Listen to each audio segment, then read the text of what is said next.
All right, what's up, everybody? Timothy Burgess is here with me on As Easy Podcast. It's a great honor to have you here, sir. How are you? I'm good. How are you today? I'm doing great. I'm doing fantastic. It's a Monday morning, almost afternoon, and the week is already in full swing for me.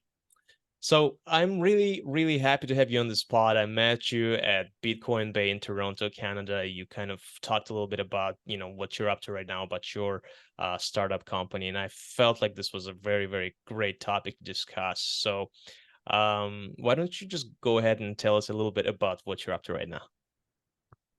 So WealthAgile is a crypto company, and we call it Smart Crypto Made Easy. And what we've done is we've got an app, and the app's on the Apple Store, and we're ready to launch the product with our partner Crypto.com, likely the end of the month, maybe December, but very soon.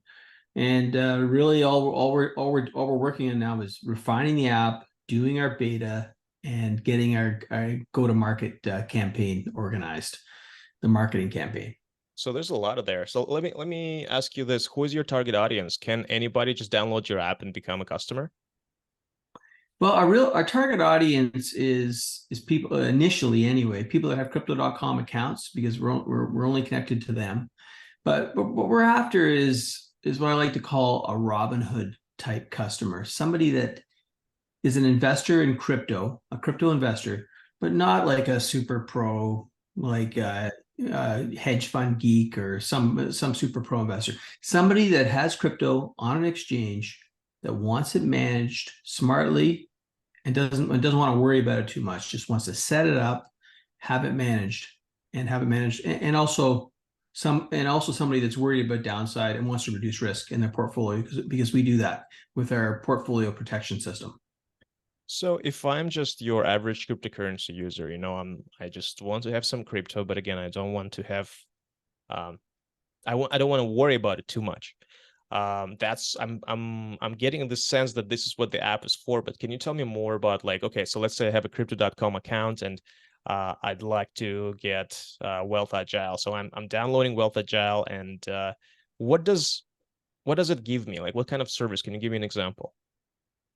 What it gives you is in our MVP product. What it gives you is some base portfolios that were designed by another company called Coinmetrics, which in turn had their portfolios designed by Goldman Sachs. And it's basically crypto portfolios, like a blockchain sector portfolio, or a top 10 crypto portfolio, or a metaverse portfolio. So you go into our app, you see those portfolios and say, well, I kind of just want to have exposure to crypto. So give me the top 10. So you can just choose that, and just run that top 10 portfolio, which will give you a diversified exposure to the crypto sector. And then, if you're a risk averse person, wants to reduce your risk, you can take that top 10 portfolio and overlay and deploy our AI portfolio protection, which reduces your risk by moving part of your portfolio into cash automatically. So if the AI system doesn't like the market, it's going to reduce your exposure down to, let's say, 60% crypto and 40% in cash. Then if it hates the market, it could go down to 30% in crypto and 70% in cash. And that way, you can sleep at night, because you know that the AI is taking care of your crypto. I like the fact that AI is being implemented at the same time, because a lot of people are looking for somewhere where machine learning can assist them with their decisions. But tell me, is that something where, the app just kind of tells me what it's supposed to be? Like, hey, here's the portfolio, but you do all the allocation and purchasing yourself? Or is it more like you click the button, you choose the portfolio, and WealthAgile will make the purchases for you and just like combine this, like create this portfolio for you that you wished for?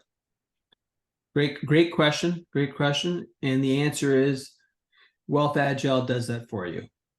You That's just amazing. you just select your portfolio, you select AI portfolio protection, and you choose what rebalancing interval you want based on, and we provide information on whether better rebalancing intervals are from 1 day to 1 week to 1 month. You select that interval, you click the portfolio, and you click subscribe, And once that's done, the WealthAgile system does the rest. That's amazing. And I really feel like there's a huge value in that because again, like for example, I am like a surface level cryptocurrency person, right? So I have some crypto in my exchanges in my wallets, but it's not like I'm constantly sitting there monitoring, what's happening with cryptocurrencies, what's happening, with anything aside from Bitcoin, right? With all these coins, who is owning them, what's happening, what is the political drama behind it, who is the, stakeholder there and here. But if someone is, able to manage that for me and just kind of do that research and then based on that give me like a portfolio that basically takes into account the risks that I'm willing to take and not willing to take, that's actually pretty cool. I really love that. I'd love to try that as well. You've mentioned crypto.com. How did this, I mean, crypto.com is a huge company. I mean, they have the arenas, they sponsor the UFCs. They're just like one of the most respected exchanges in the United States and just I guess overall in the world. How did you like got that partnership in the very, very early stage of your company? I think it was just actually some luck, some luck.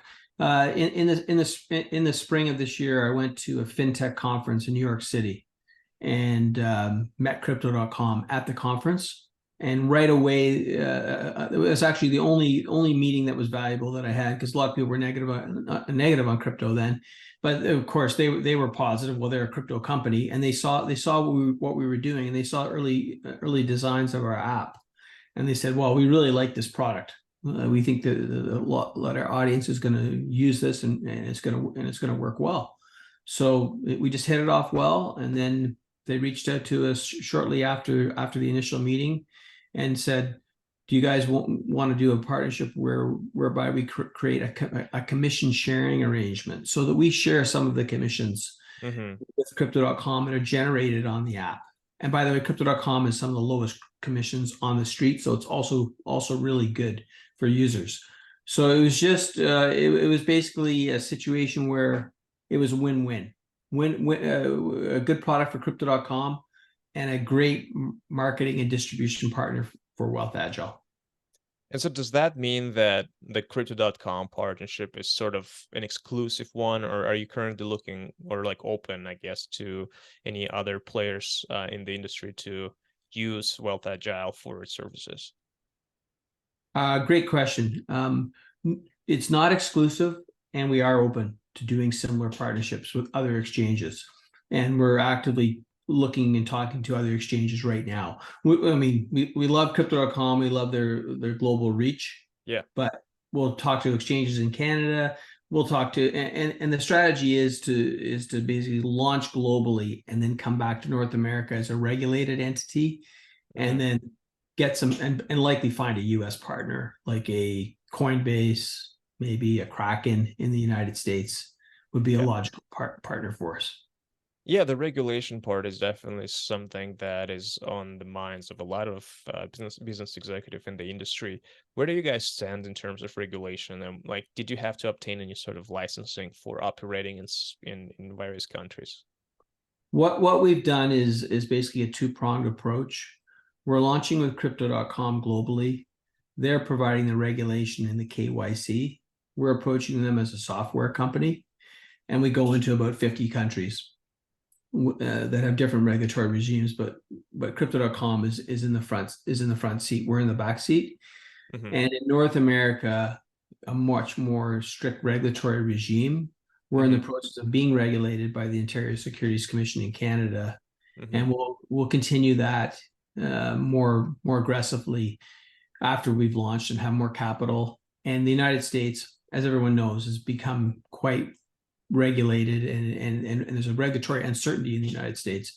So we're waiting to find a US partner, or just when we're bigger and have more capital, to go into the US market as well on a regulated basis. Yeah, I mean, it does make sense. Like right now, everyone's kind of in the same situation. Everyone's waiting until the regulatory process finally completes and everyone can know what are the rules of the game so that everyone can do business. You've mentioned that you went to that conference and a lot of potential partners were skeptical, and overall, just because the industry right now is not as exciting as it used to be. I mean, I feel like it's a particularly hard experience just to try to be an entrepreneur and develop your company during this type of climate where the excitement is gone and everyone's just kind of tired and just, they're waiting for the next bull market, but not sure what's going to happen next. How do you feel about that? Like, is that even like, I feel like it's just such a daunting task. It's just, you have to really, really push yourself to operate in this market. Like, what's your opinion on that? Like, what was your experience?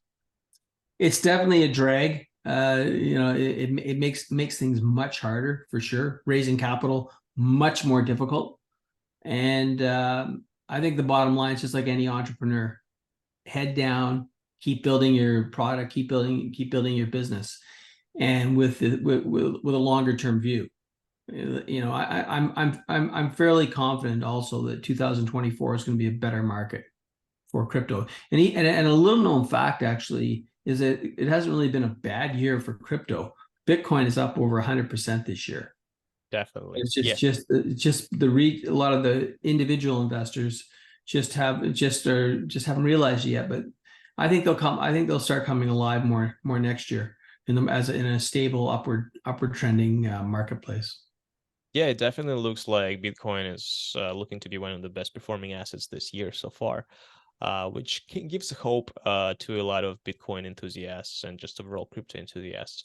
Um, could you talk to me a little bit more about your background and about your team? A lot of our listeners and viewers are aspiring to be entrepreneurs such as yourself. So I feel like you sharing a little bit of your experience of how you started, and like where you came from which industry, and how did you assemble your team? I feel like that's going to be really, really useful for our audience.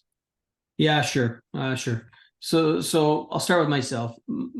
My background is traditional, or as they call it, TradFi, traditional finance. Bay Street in Toronto, institutional. I did institutional sales for a number of years. Then I pivoted into portfolio management. Was always a very active trader, and while in portfolio management, I started as a momentum. I was always a momentum investor, but then I deployed a quantitative screen and actually built a fully systematic quant fund. Well, Uh, let's dive into this. First of all, what is a momentum investor? What does that mean? okay, let's decide that. Momentum is very simple. It is actually one of the strongest quants signals that's used by mathematical, let's say systematic or mathematically based funds, but everybody uses it. All it is something is trending upward to the right. The tendency is for that to continue. So that is a signal. But when you get into quant investing, what it really means is very sophisticated mathematical algorithms being Yeah. utilized to basically run and look for those signals and run by themselves. Very, like quantitative funds are very much like precursors to AI. It's basically an automated computer-driven system that runs the portfolio by itself. So you Is that basically was like one of those dudes on the TV show, on the hit TV show Billions, where, what's his name? Dave Axelrod is running his hedge fund, and he has a team of killers basically who are doing this investing for them. You were one of those killers, basically. Yes, a killer. I was called a killer wannabe, and I had it's a funny story. I started with a Russian quant who helped me design the system, Yeah, and those are strong ones. but he could have been a little bit stronger. Actually, he could have been a little. Mm. He was good, but it could have Hmm. been a little bit stronger. Hmm. What it is, and to be a quant, especially a quant fund manager, you need the very expensive top quants, and those top quants in those bigger funds, they might cost $1 million a year each. Just to put it in context. Okay, Wow. it's Wow. so. Well, and let's dive in further then. You then said that you've kind of departed from that system and you developed something different. What exactly did you develop? You said Okay, what this is a nice entry. So basically, what happened was I determined that I wasn't a smart enough quant myself, and I couldn't hire the best quants in a small fund. So I ran into my co-founder Isan, who's an artificial intelligence scientist. He has a PhD from York University. He knows how to build AI models. So I ran into him and I said, well, you want to help with the current fund? And I just sort of decided, well, it's kind of, the fund's a little bit too small. Let's do something entirely different. So we incorporated WealthAgile in 2020 with me with the TradFi experience and my co-founder with is the AI scientist who can design the algorithms, who's in-house and not somebody I have to pay, right? Which is important because these guys are expensive, as I said. 100%. Yeah. Wow. And then the whole idea sort of evolved. We actually started on the equity side, and then we had algorithms on the S&P 500, and then in 2021 we pivoted into crypto. Mm-hmm. To build our algorithms for crypto and to build the app instead of we had a web-based system before that to build the app, and that's when we decided. And the reason we pivoted that way was because we thought the most growth was in crypto, and our algorithms work well on crypto exchanges because a lot of the plumbing that goes into a crypto exchange is more modern with open APIs and so on that allow us to operate. So it's funny because 2021 was such an exciting year for crypto, and I feel like being in that and developing your own project within that industry was also equally exciting. Yet you're launching now in 2023. Is there like, do you wish that you'd had, accelerated your efforts and launched it actually in the middle of the bull run? Of course. Of course, that would have been. What was the main difficulty? Like, why didn't you? Like, what was the hardest part? We weren't ready. We weren't ready to launch because we pivoted in 21. We pivoted around April of, I guess it would have been around April of, actually, was it April 21? No, you know what? I'm off by, to be told, I'm off by a year. It was April of 22 that we pivoted. Got it. But it was still, but the market was still pretty good in April of 22. It's just the end of the bull. It was just the end of the bull market.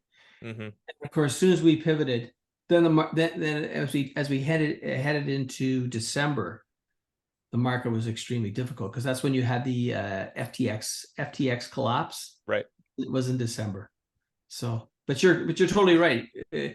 But we just can't. At the end of the day, we don't have a crystal ball, so we can't time these things perfectly. So do you have any regrets about it? Like, do you wish right now that you stayed in S&P 500 and just use with basically dealt with TradFi? No regrets, because TradFi is a lot more competitive than crypto, and like as I said, the architecture is much older. It's much more difficult to deploy algorithms and so on. So we have no regret.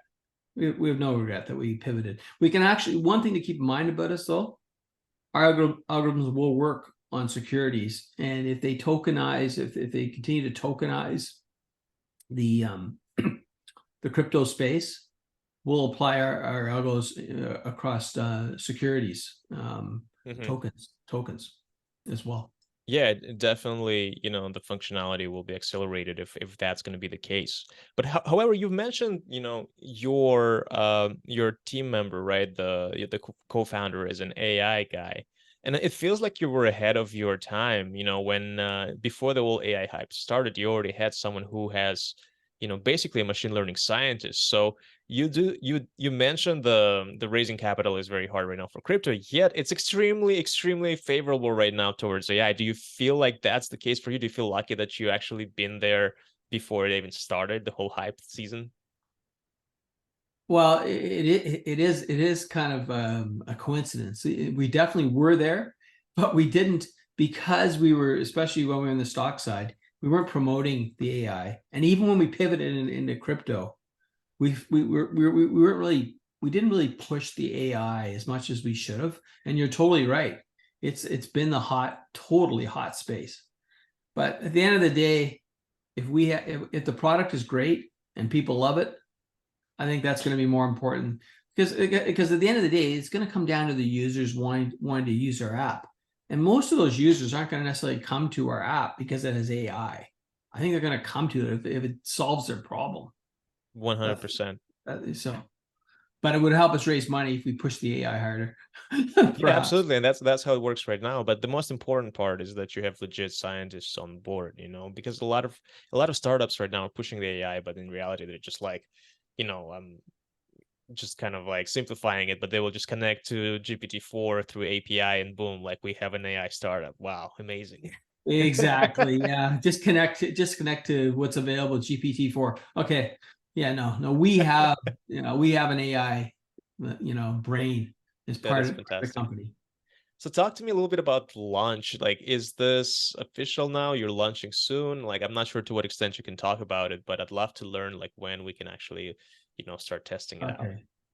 Our current plan, and we just finished a small raise, so we're basically doing a lot of budgeting and seeing what we can spend on marketing.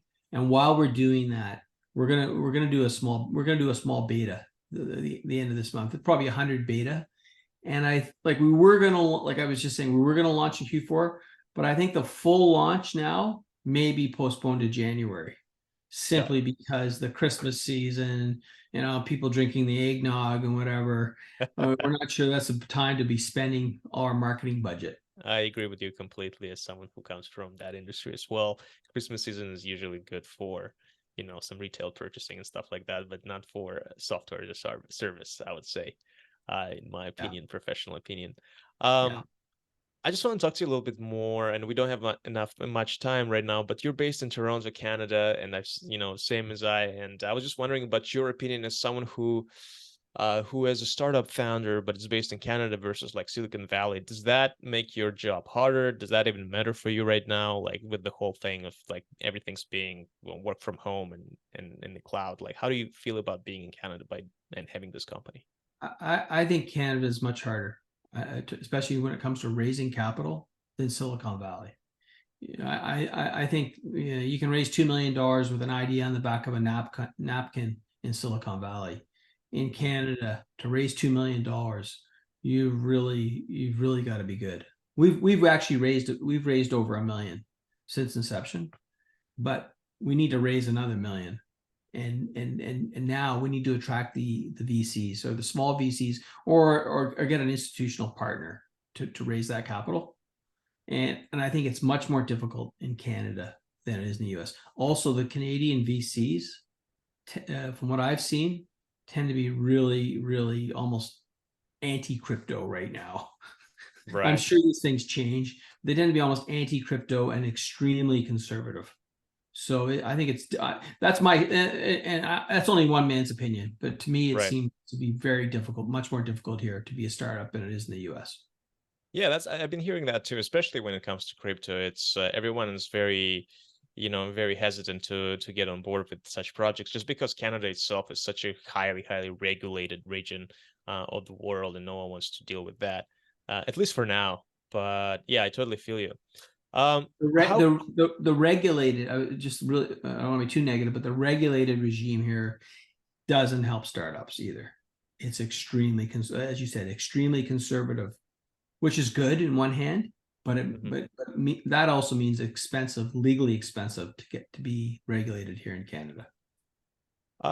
Just curious because I've been hearing a lot about government grants right now for for tech companies. Is this Yes. something that you were considering at the very beginning? I know that you were raising capital from VCs, but like, do you feel like this is something that's worth exploring for future entrepreneurs to start with the Canadian grant system, stuff like that?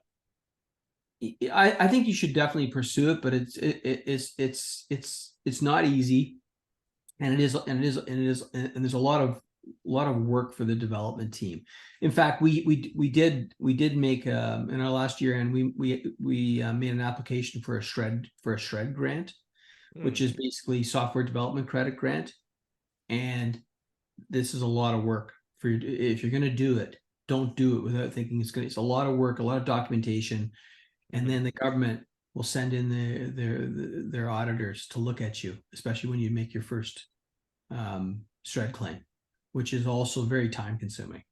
Yeah, I've been in the company that went through it, and I've seen firsthand, how, people come and go with papers and auditing everything, and it's just all so convoluted and complicated. But yeah, I totally understand what you're talking about. Um, Timothy, we are coming close to the end of our podcast, but I just wanted to give you an opportunity to sort of promote WealthAgile, and how can we find that application and the website, and what else should we know about your company? I think the key is again comes back to smart crypto made easy. Download WealthAgile in the app. In Canada, it is geofenced, but you can still see the product, and then get to know the product, and we'll have educational videos out and so on. And then when we get regulated in Canada, you'll be able to connect. And if you're a global investor, it'll be really simple if you're already on crypto.com to connect, or if you're not, open a crypto.com account and connect to WealthAgile and get going. And remember that all your crypto stays in your exchange. We only manage it from the WealthAgile app. But once you're in the WealthAgile app, you'll find it very simple to select portfolios, subscribe to portfolios, and manage your crypto assets seamlessly, and get some risk control through our AI as well. Fantastic. Timothy, thank you so much. I will provide the links to WealthAgile as well in the description of this podcast. I really appreciate your time, sir. I hope you will come back to our podcast and we can discuss further the success of WealthAgile. Well, Samir, I can't thank you enough for doing this for us. It was great to talk to you today. Thanks, sir.